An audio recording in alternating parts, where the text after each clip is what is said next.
Paying a visit to Pluto, presented by Science at NASA. At this very moment, one of the fastest spacecraft ever launched, NASA's New Horizons, is hurtling through the void at nearly 1 million miles per day. Launched in 2006, it has been in flight longer than some missions last, and still has 4 more years of travel to go.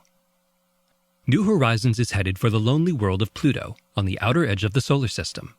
Although astronomers now call Pluto a dwarf planet, it's actually a large place, about 5,000 miles around at the equator, says Alan Stern, principal investigator for the mission.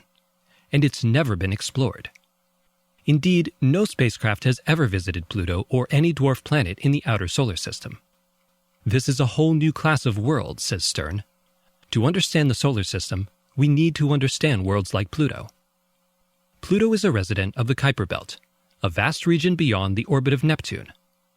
Stern believes the Kuiper Belt contains 1,000 dwarf planets or more, a whole zoo of them. Dwarf planets are, in fact, the most numerous class of planets in the solar system, and probably in the whole universe. Pluto is a world of mysteries. For one thing, Stern wonders, what are the molasses-colored patches on Pluto's surface seen by the Hubble Space Telescope? Some scientists think that they could be deposits of primordial organic matter. New Horizons spectrometers will help us identify the kinds of organic molecules on Pluto.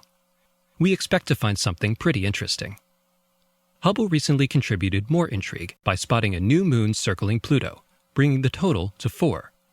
Composite Hubble images of Pluto now resemble a miniature planetary system.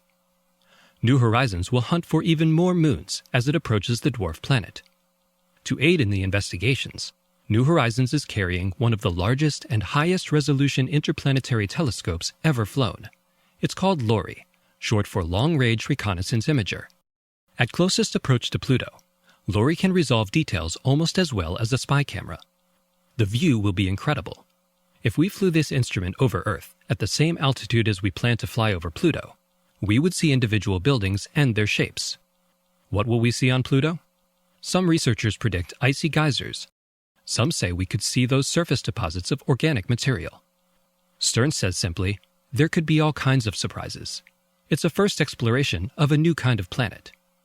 New Horizons is scheduled to reach Pluto in 2015. For mission updates, please visit science.nasa.gov.